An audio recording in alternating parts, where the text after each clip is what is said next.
effet, à tous égards, cette élection présidentielle n'est pas comme les autres.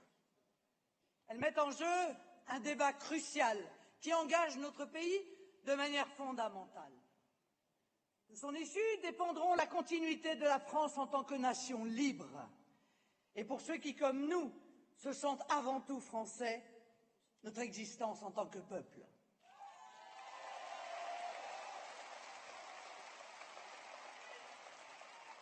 Après des décennies d'erreurs et de lâcheté, après des fausses alternances faites de reniement et de laisser aller, de laisser passer, de laisser faire, nous sommes à la croisée des chemins. Je le dis avec gravité, le choix que nous aurons à faire dans cette élection est un choix de civilisation. La question est en même temps simple et cruelle. Nos enfants vont-ils vivre dans un pays libre, indépendant, démocratique? Pourront-ils encore se référer à notre système de valeurs?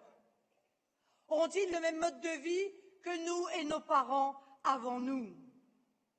Nos enfants et les enfants de nos enfants auront-ils encore un travail, un salaire digne, la possibilité de se constituer un patrimoine, de devenir propriétaire, de fonder dans un environnement sûr une famille, d'être soigné correctement, de s'élever à l'école, de vieillir dignement? Nos enfants auront-ils les mêmes droits que nous?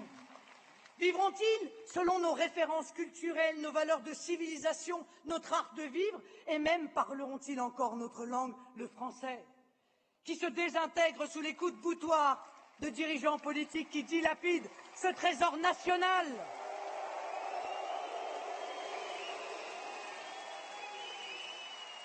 Allant même jusqu'à choisir un slogan en anglais pour promouvoir la candidature de Paris au JO 2024. Auront-ils le droit de se réclamer de la culture française quand certains candidats à la présidentielle, bouffis de leur propre vide, expliquent qu'elle n'existe pas? Je pose cette question majeure parce qu'à l'inverse de nos adversaires, je ne m'intéresse pas seulement au patrimoine matériel des Français, mais je veux défendre aussi leur capital immatériel.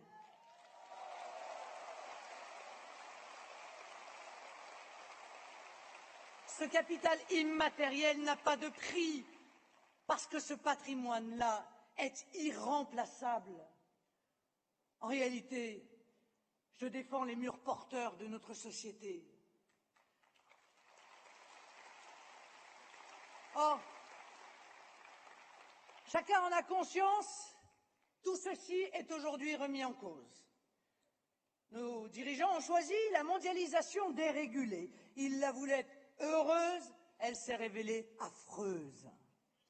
Procédant uniquement de la recherche, par certains de l'hyper-profit, elle se développe à un double niveau. La mondialisation d'en bas, avec l'immigration massive, levier du dumping social mondial, et la mondialisation d'en haut, avec la financiarisation de l'économie. La mondialisation qui était un fait, avec la multiplication des échanges, ils en ont fait une idéologie. Le mondialisme économique qui refuse toute limitation, toute régulation de la mondialisation et qui pour cela affaiblit les défenses immunitaires de la nation, la dépossédant de ses éléments constitutifs, frontières, monnaie nationale, autorité de ses lois, conduite de l'économie, permettant ainsi à un autre mondialisme de naître et de croître, le fondamentalisme islamiste. Ce dernier a grandi progressivement au sein d'un communautarisme délétère, lui-même enfant de l'immigration de masse subie année après année par notre pays. Nous avons, mes chers amis, rempli notre premier acte politique qui est de désigner l'adversaire. Ces deux mondialismes aujourd'hui se font la courte échelle. Le mondialisme financier et affairiste, dont l'Union européenne, la finance et l'essentiel d'une classe politique domestiquée sont les serviteurs zélés, le mondialisme djihadiste qui porte atteinte à nos intérêts vitaux à l'étranger, mais aussi qui s'implantent sur notre territoire national, dans certains quartiers, dans certains lieux, dans certains esprits faibles.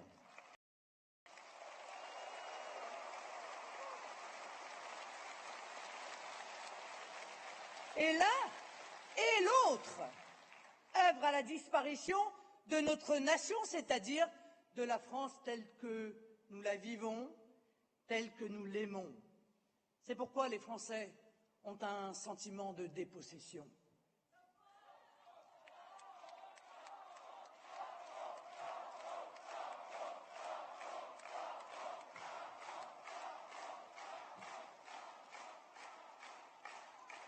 Ces deux idéologies veulent soumettre notre pays. L'une au nom de la finance mondialisée, c'est-à-dire de l'idéologie en fait du tout commerce, l'autre au nom d'un islam radicalisé, c'est-à-dire de l'idéologie du tout religieux. Face à ces deux totalitarismes qui menacent nos libertés et notre pays, nous n'avons plus le temps, ni les moyens de l'angélisme, des faux-semblants ou des petits arrangements, des grandes lâchetés. Nous devons faire preuve d'une lucidité, d'une détermination et d'une unité sans faille. Le mondialisme économique tue par asphyxie, lente, progressive, mais sûre. Le fondamentalisme islamiste nous agresse chez nous par le harcèlement calculé des résistances républicaines, par des exigences incessantes, par des demandes d'accommodement dont aucun ne peut être pour nous raisonnable et donc envisageable.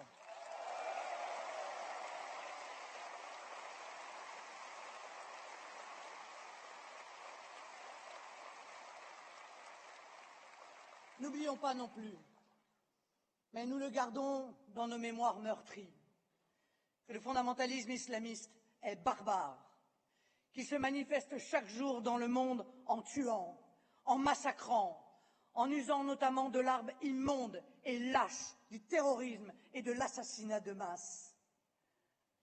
Comme dans tous les combats idéologiques, il se trouve chez nous des idiots utiles, des relais, des complices plus ou moins conscients qui, par lâcheté, aveuglement ou cupidité, facilitent ces entreprises d'installation de cette idéologie barbare ennemie de la France. Pour progresser,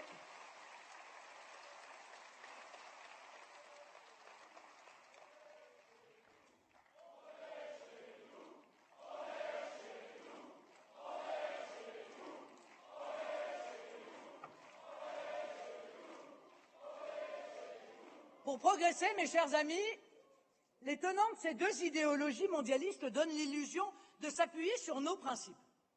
En réalité, ils invoquent faussement la liberté pour installer leur totalitarisme.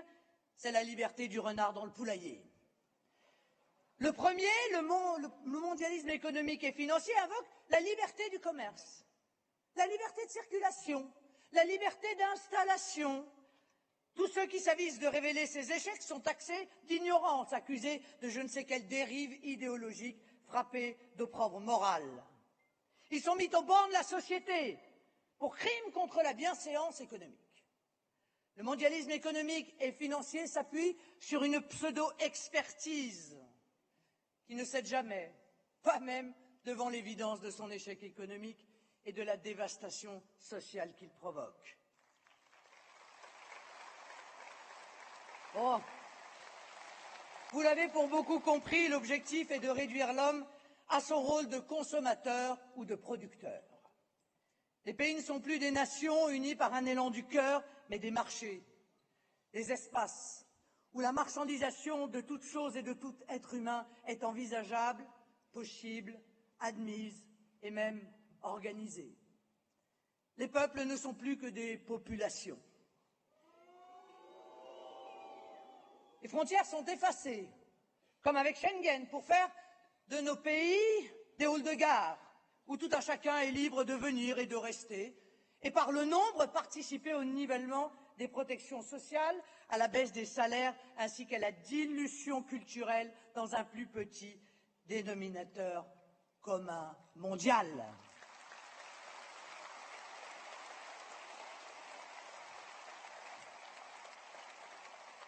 Avec les mondialistes, les cultures des peuples, c'est-à-dire ce qui fait la diversité du monde, sont destinées à être gommées pour faciliter la commercialisation de produits standards et faciliter les hyper-profits, au prix souvent d'ailleurs de l'épuisement écologique de la planète ou du travail des enfants du tiers-monde. On fait croire à Monsieur Tout-le-Monde que dans ce monde, il sera un winner.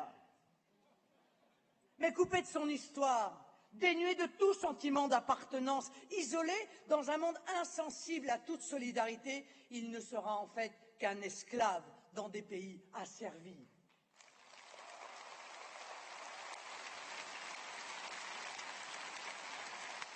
Je vous l'ai déjà dit 100 fois, cette vision du monde revient à faire fabriquer par des esclaves pour vendre à des chômeurs.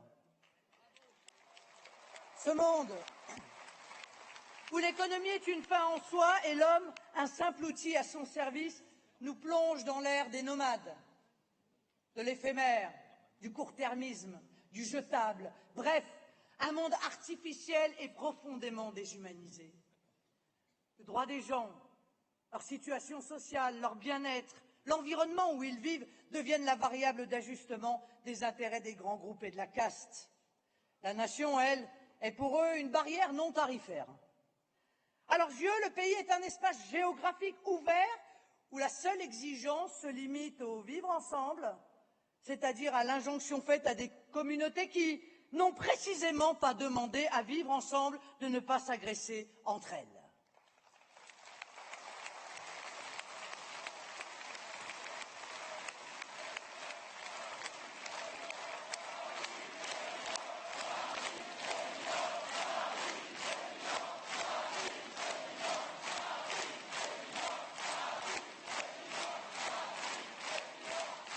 Je veux la dénoncer, cette alliance puissante entre la promotion de la mondialisation sauvage d'un côté et l'inaction coupable voulue même face à l'immigration incontrôlée et sa conséquence directe, l'installation du fondamentalisme islamiste.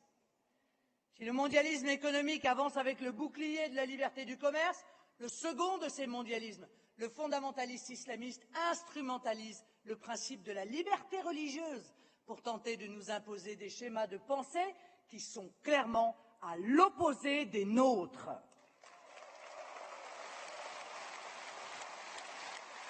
Et le laxisme, la faiblesse d'âme de nos dirigeants ont été une hormone de croissance à cette idéologie qui a encore essayé de semer la mort au Louvre il y a 2 jours. Permettez-moi à cette occasion de rendre un hommage appuyé à nos soldats, nos policiers, nos gendarmes qui nous défendent, parfois au péril de leur vie, qu'ils en soient sincèrement remerciés.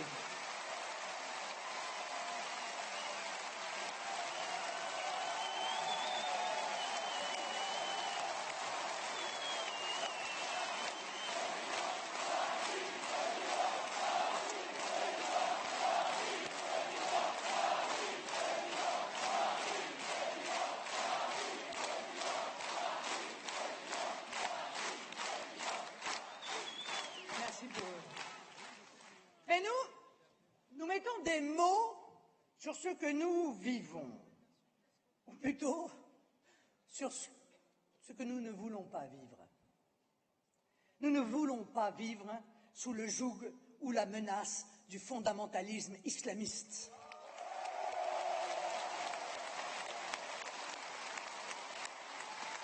Il cherche à nous imposer, pêle-mêle, la contestation de la mixité dans les lieux publics, le voile intégral ou non des salles de prière dans les entreprises, les prières de rue, les mosquées cathédrales. La soumission de la femme, interdite de jupe, de travail ou de bistrot. Cela, aucun Français, aucun républicain, aucune femme attachée à sa dignité et à sa liberté ne peut l'accepter.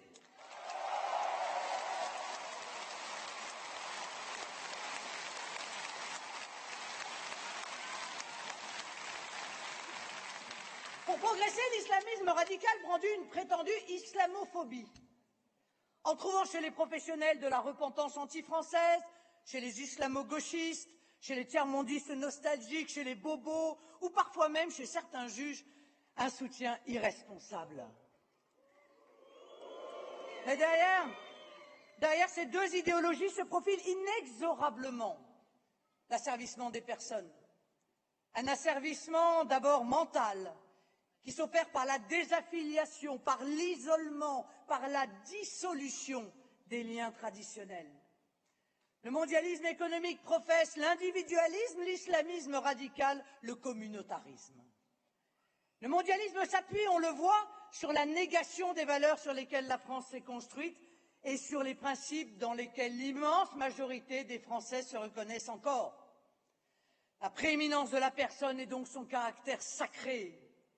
La liberté individuelle et donc le consentement individuel.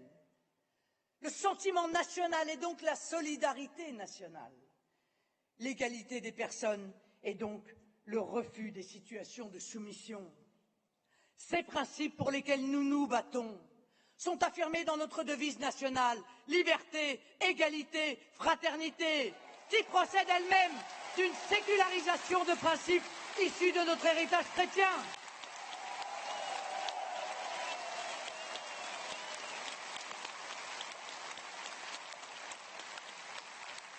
Mais ces deux idéologies mondialistes ne s'attaquent pas seulement à notre nation.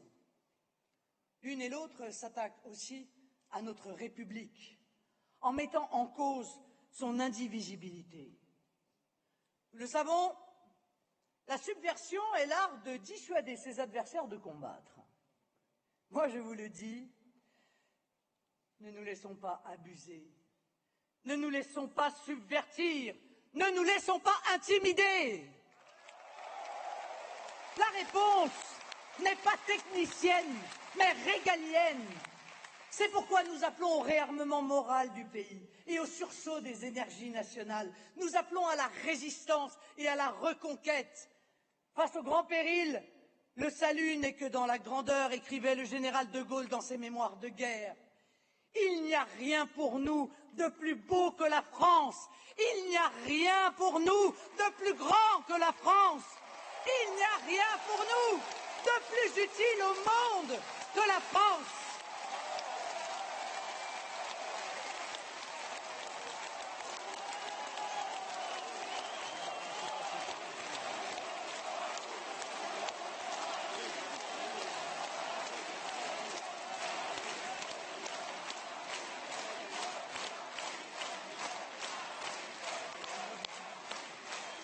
Gardons toujours à l'esprit le fil rouge de l'intérêt national.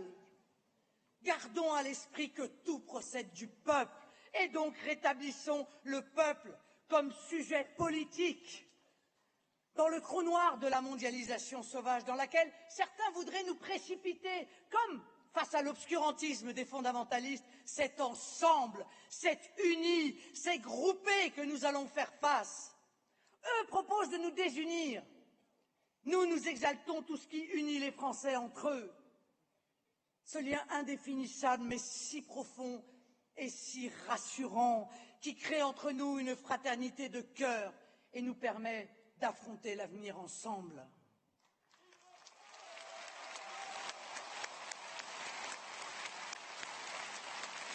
Ne perdons jamais de vue que nous sommes un grand peuple.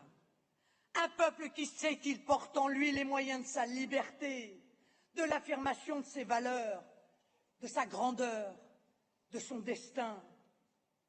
Dans ces circonstances où les prétendues élites ont jusqu'à présent failli et trop souvent trahi, le seul recours, c'est le peuple. C'est de sa volonté que naîtra l'arrachement aux forces du déclin. C'est de sa détermination que s'engageront les reconquêtes. C'est de son sein qu'émergeront les femmes et les hommes qui conduiront le pays à la lumière.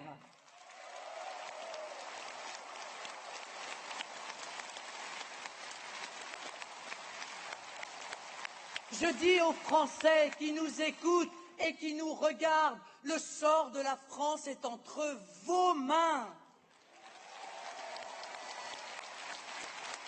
C'est la raison pour laquelle j'ai frappé ma candidature du sceau du peuple. en prenant cet engagement solennel devant les Français, un engagement que nos militants affichent sur les murs de France au nom du peuple.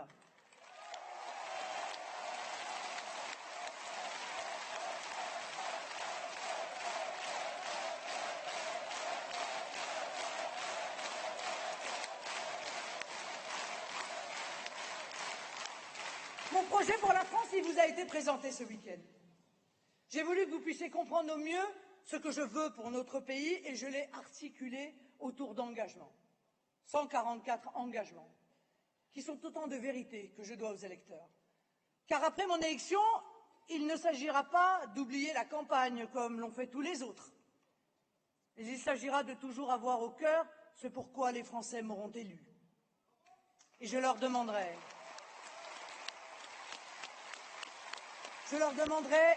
sans crainte de vérifier un par un que ces engagements sont tenus. C'est ce que j'appelle la démocratie de contrôle. Car sans contrôle, pas de démocratie. Sans contrôle, mais il ne sert à rien de s'adresser au peuple. Et quand on fait sa campagne au nom du peuple, c'est à lui que chaque jour, une fois au pouvoir, on revient. Ce projet, il est aussi une œuvre collective dont je tiens à remercier les contributeurs, au premier rang desquels Jean Messia, qui en fut le coordinateur, les collectifs, les CAP, les Horaces, comme les nombreuses collaborations internes et externes. Ceux qui le liront seront frappés par sa cohérence et son équilibre. Ils seront frappés par son pragmatisme et sa modernité. Ils seront frappés par sa résonance avec le grand mouvement historique que connaît aujourd'hui le monde. Dans ce monde politique inerte, dénué de tout volontarisme politique ou de toute culture du résultat, il est mu par une triple impulsion. Révolution du patriotisme, révolution de la proximité, révolution de la liberté. La politique, la haute politique, celle qui permet à un pays de trouver ses repères, consiste à créer du sens et du lien. Le dirigeant politique doit être capable de définir les fondements du pacte social qui nous unit. Celui qui unit les Français d'où qu'ils soient et d'où qu'ils viennent. Cela l'oblige à rappeler que la France est un pays millénaire, une histoire, une culture. La France est un acte d'amour. Cet amour a un nom, le patriotisme. C'est lui qui fait battre nos cœurs à l'unisson quand retentit la Marseillaise ou quand nos couleurs nationales battent au vent de l'histoire. C'est lui qui peut réunir les Français de droite et de gauche, de Mayotte à l'Ardèche, du berceau à la canne, de l'usine au bureau. C'est lui qui confronte notre vision à celle des mondialistes. De ce patriotisme aussi, les Français ont été dépossédés, souffrant en silence de ne pas avoir le droit d'aimer leur pays. Nous ne ferons pas aimer la France si nous-mêmes nous ne l'aimons pas. Or, vous avez le droit d'aimer votre pays et vous avez même le droit de le montrer.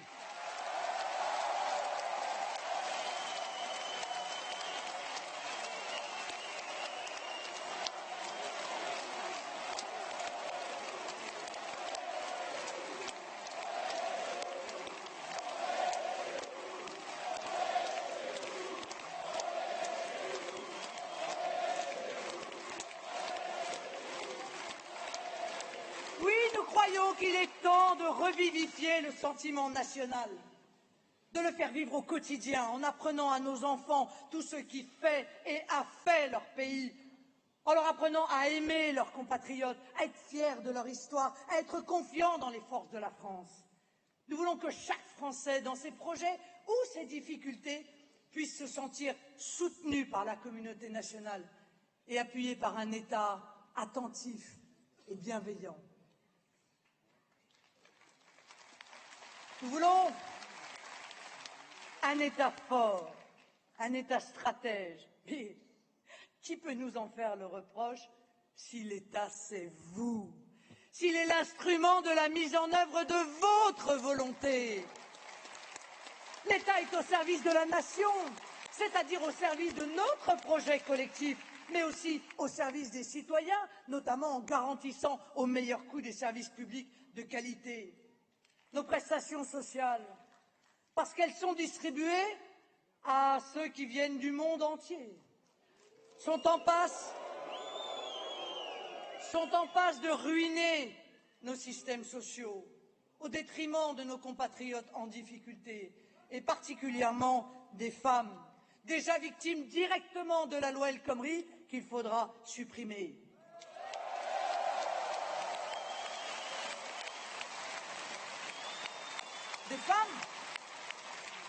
Des femmes souvent piliers de familles monoparentales et à ce titre fragilisées à l'extrême par la dilution de fait de la solidarité nationale. Certains en tirent comme conclusion brutale la fin de cette solidarité. Moins d'indemnisation en cas de chômage, moins d'hôpitaux, moins de santé, moins de protection, plus de travail, moins de revenus, moins de retraites, plus d'impôts, moins de services. Il n'en est pas question.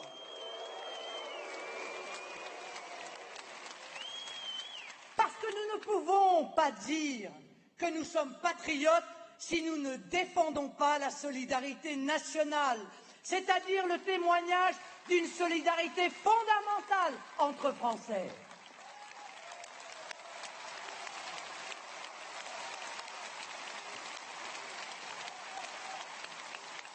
C'est la raison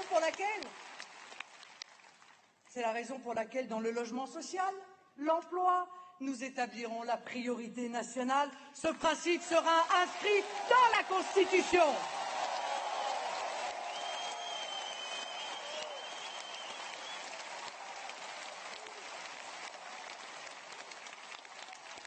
C'est aussi pourquoi nous créerons la prime de pouvoir d'achat qui permettra de verser aux salariés et retraités qui touchent moins de 1 500 € par mois les recettes d'une contribution sociale à l'importation de 3 %.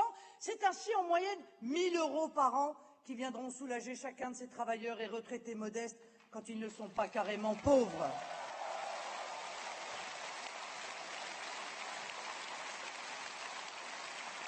C'est pourquoi nous revaloriserons aussi significativement l'allocation adulte handicapé et le minimum vieillesse.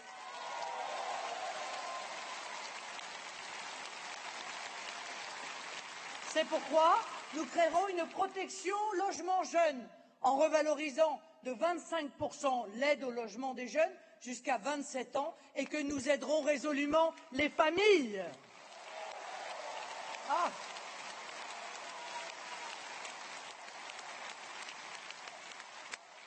J'entends déjà les égoïstes, souvent très bien nantis d'ailleurs, nous expliquer qu'il serait immoral et ruineux de relever les 801 € par mois du minimum vieillesse.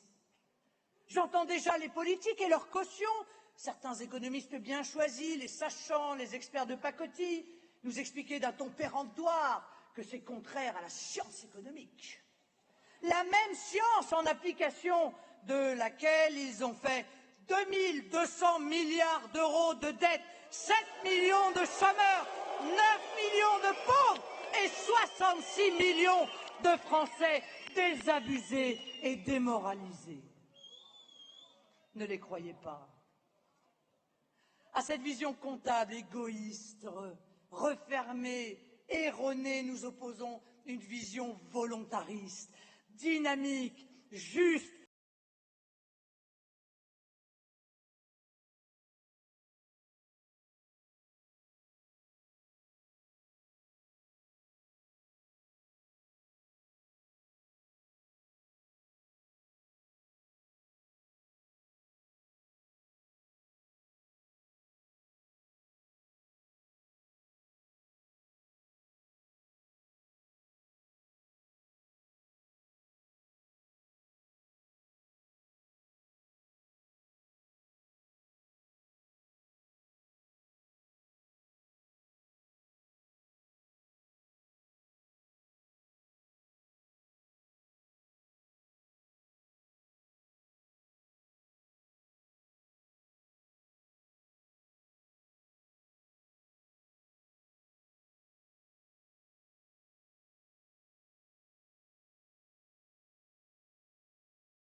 Je dis aux mères qui m'écoutent, soutenez-moi.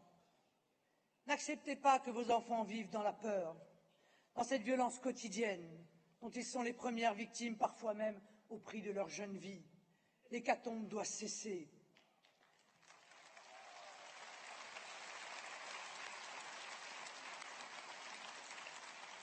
Pour l'exercice de leur mission si importante pour le pays, nous redonnerons à nos forces de sécurité les moyens humains et matériels, de même que le soutien et les instructions nécessaires. Nous les réarmerons, y compris moralement, avec enfin l'instauration de la présomption de légitime défense pour les policiers.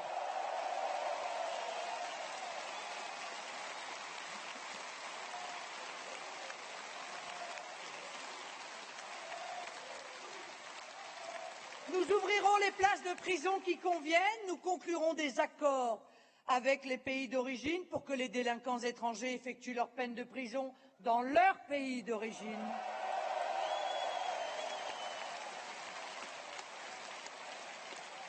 Ça libérera quelques places. Nous augmenterons les moyens de la justice. Nous réorganiserons une réponse pénale qui se résume en 2 mots. Tolérance zéro.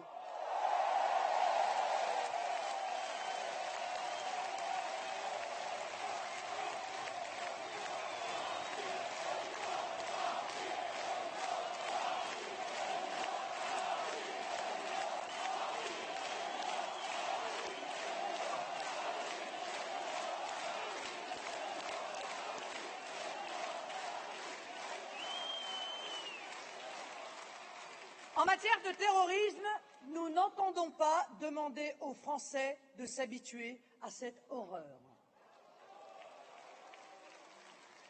Nous allons l'éradiquer ici et sur les théâtres d'opérations extérieures, puisque nous sommes en guerre contre le fondamentalisme islamiste. Nous appliquerons aux ennemis de la France les dispositifs légaux de l'état de guerre. Nous nous donnerons les moyens techniques et humains adéquats et créeront sur le territoire national comme à l'extérieur les conditions et les coopérations nécessaires au renseignement. Les étrangers fichés S seront reconduits à la frontière.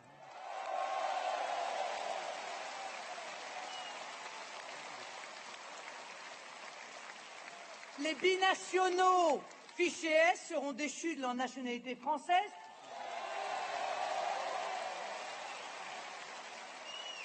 et l'ambiguïté sur leur nationalité réelle étant levée, ils seront renvoyés dans leur pays, ceci bien entendu tenant compte que ces fichiers S sont évidemment convaincus d'avoir participé à des actes contre la France, contre les Français, ou d'avoir participé à quelques promenades djihadistes. Il semblerait qu'il y en ait encore quelques-uns qui, précisément, alors qu'ils étaient censés être surveillés, sont repartis.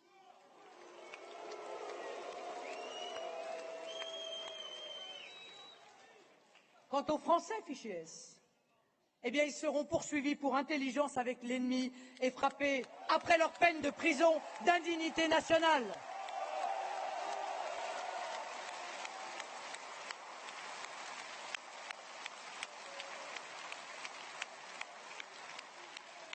Les lieux de prédication islamiste seront fermés et les semeurs de haine condamnés et expulsés. Les vitrines légales de l'islamisme, notamment sur Internet, seront éteintes. Pour autant, mes chers amis, nous n'entendons pas sacrifier la liberté des citoyens à la sécurité. Nous laissons la censure préalable, notamment des sites Internet, le fichage et la surveillance généralisée à la gauche. Nous entendons au contraire réaffirmer dans notre pays les libertés individuelles. À l'heure où le pouvoir voudrait tout voir, tout entendre, tout interdire, nous souhaitons sanctuariser les libertés numériques en mentionnant le principe dans la Constitution, abroger Hadopi en le remplaçant par un approfondissement de la licence globale.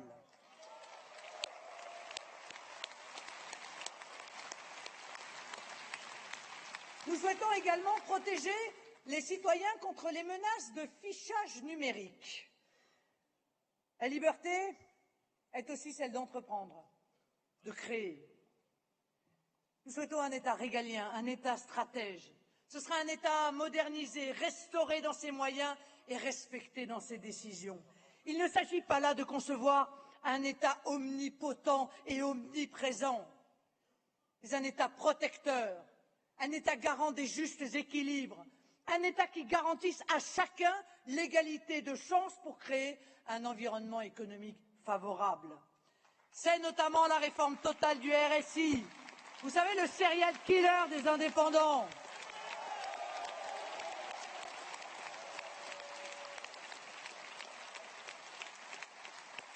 Cette libération des énergies des entrepreneurs passe par la baisse de l'impôt sur les TPE-PME. Les TPE-PME.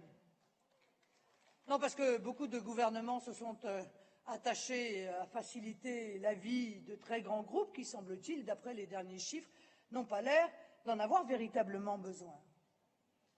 La protection contre la concurrence déloyale, la simplification administrative, la sécurité juridique, la baisse des charges pour les TPE-PME, un plan vigoureux de réindustrialisation et une grande politique énergétique.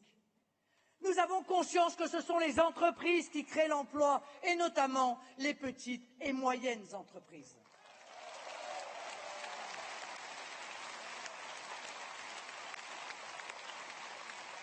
Avec elles, par des synergies intelligentes, en encourageant la recherche, l'innovation, les transferts de technologies et l'exportation, nous nous attaquerons au chômage par la création d'emplois durables.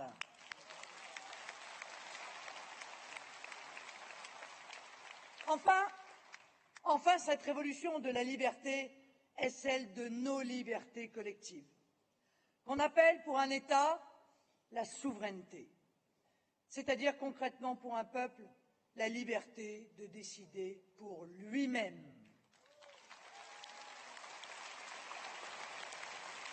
Soyez conscients, mes chers amis, que ce combat pour la souveraineté est premier, principal, essentiel, cardinal. Il conditionne tout le reste. Sans souveraineté, pas de protection possible, pas d'action possible. Sans souveraineté, un projet devient une promesse mensongère. Les adversaires prétendent contrôler les frontières, revenir sur le droit du sol, empêcher l'immigration, lutter contre la concurrence déloyale. Ils vous mentent. En refusant de s'affranchir du carcan de l'Union européenne, qui est décisionnaire sur ces sujets, ils s'interdisent toute inflexion, même mineure. Pire, en restant dans l'euro, ils plombent notre économie, entretiennent le chômage de masse et donnent à l'Union européenne le moyen de pression, le couteau, vous savez, dans les côtes, pour imposer leurs vues, leurs directives ineptes et leurs millions de migrants. Or, chacun en convient, l'Union européenne est un échec. Elle n'a tenu aucune de ses promesses, et tout particulièrement sur la prospérité et sur la sécurité. Et pire, elle nous a mis sous tutelle, tenus en laisse courte. Mais qui pourrait se satisfaire de ne rien faire devant un système qui nous enchaîne, qui ne fonctionne pas, et pire, dont les dysfonctionnements nous ruinent? Mais c'est pour cela qu'élu, j'annoncerai la tenue d'un référendum dans les 6 mois sur le maintien ou la sortie de l'Union européenne. Et j'engagerai immédiatement, avec nos partenaires européens, dont beaucoup, croyez-moi, aspirent comme nous à la souveraineté, une renégociation avec ce système européiste tyrannique qui n'est en l'état plus un projet, mais une parenthèse et objectivement, je l'espère, un jour, un mauvais souvenir.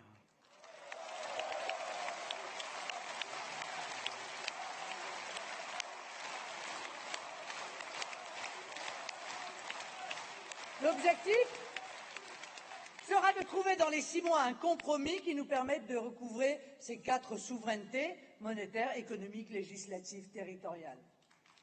Si l'Union européenne ne se soumet pas, alors je demanderai aux Français de voter au référendum pour se démettre de ce cauchemar et redevenir libres.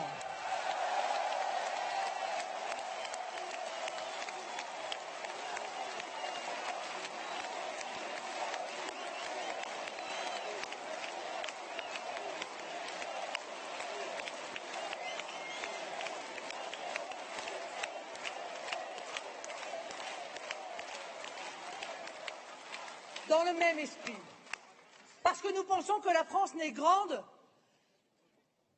que quand elle fait entendre sa voix, bien sûr, qui est celle en faveur de l'indépendance et de l'équilibre mondial, nous sortirons du commandement intégré de l'OTAN.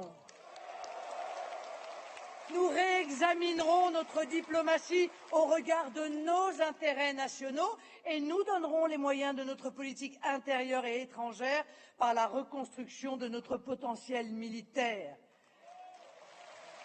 L'armée doit cesser d'être la variable d'ajustement des errements budgétaires de nos dirigeants. Nous inscrirons donc le seuil minimum de 2% du PIB consacré au budget de la défense dans la Constitution.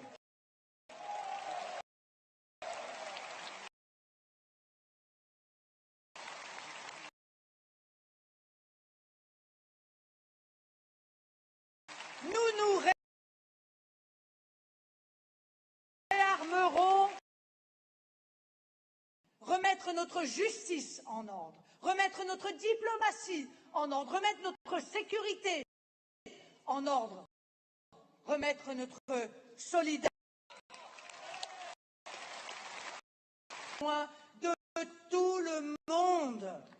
Nous ouvrons les bras à tous ceux qui partagent avec nous l'amour de la France et qui souhaitent engager notre pays sur les voies du redressement national. On le voit bien. L'ancien débat droite-gauche a vécu. Les primaires ont montré que les débats sur la laïcité ou l'immigration, comme sur la mondialisation ou la dérégulation généralisée, constituaient un clivage fondamental, transversal. Ce clivage n'oppose plus la droite et la gauche, mais les patriotes aux mondialistes. Dans cette élection présidentielle, nous représentons le camp des patriotes. Ce qui nous anime n'est pas l'amour de l'argent ou des intérêts particuliers, mais le souci de la patrie. Ce n'est pas une vision asséchée et désincarnée du monde, mais un monde multipolaire, riche de sa diversité, de ses peuples et de leur génie propre.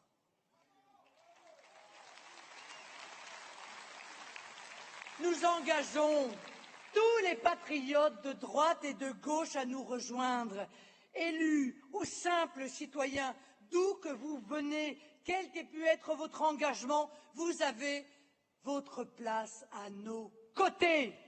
Dites-leur! Patriotes, vous êtes les bienvenus.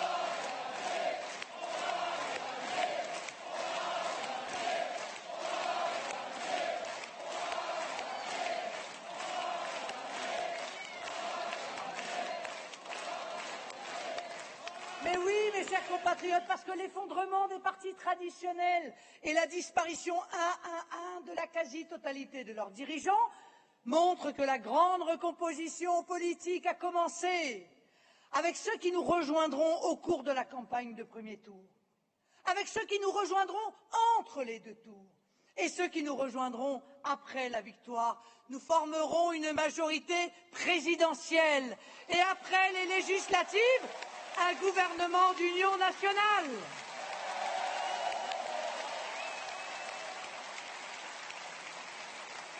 Je crois en notre victoire. J'y crois parce que je sais qu'une immense majorité des Français partagent notre choix et notre vision de l'homme et de la nation. Personne de raisonnable ne veut faire de la France le cobaye d'une mondialisation qui ne sera heureuse que pour la caste. Personne ne peut accepter l'asservissement économique et politique qu'elle nous prépare. Les autres peuples ont montré la voie. Les Britanniques qui ont choisi la liberté avec le Brexit et qui, chaque jour, peuvent se féliciter de la forme insolente de leur croissance. Les Italiens qui ont montré leur réprobation lors du référendum sur la constitution de M. Renzi. Les Grecs qui, paraît-il, envisagent à nouveau de sortir de l'euro. Les Autrichiens qui ont éliminé de la présidentielle au premier tour les partis traditionnels. Les Américains qui ont fait le choix de leur intérêt national.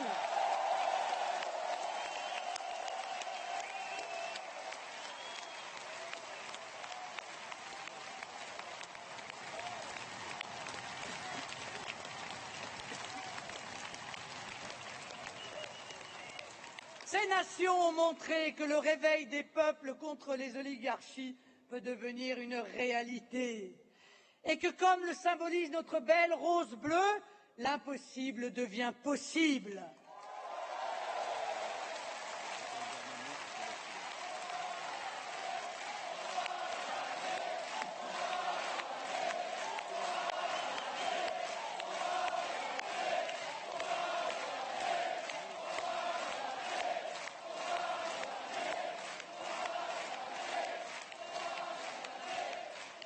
Comme il est possible que des présidents comme Donald Trump non seulement soient élus contre un système coalisé, mais surtout respectent leurs promesses et agissent vite et fort dans l'intérêt et selon le souhait de leur peuple.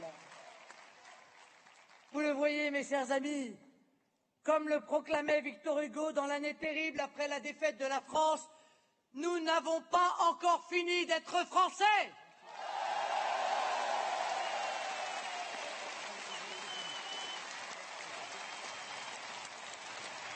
Ce réveil des peuples est historique. Il marque la fin d'un cycle.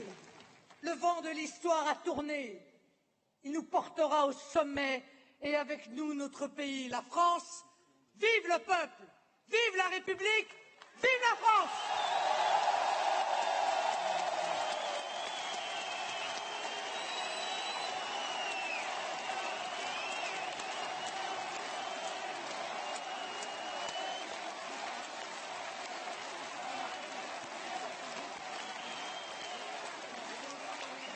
Et un salut fraternel et chaleureux à tous ceux qui nous suivent des salles de retransmission et qui sont très nombreux.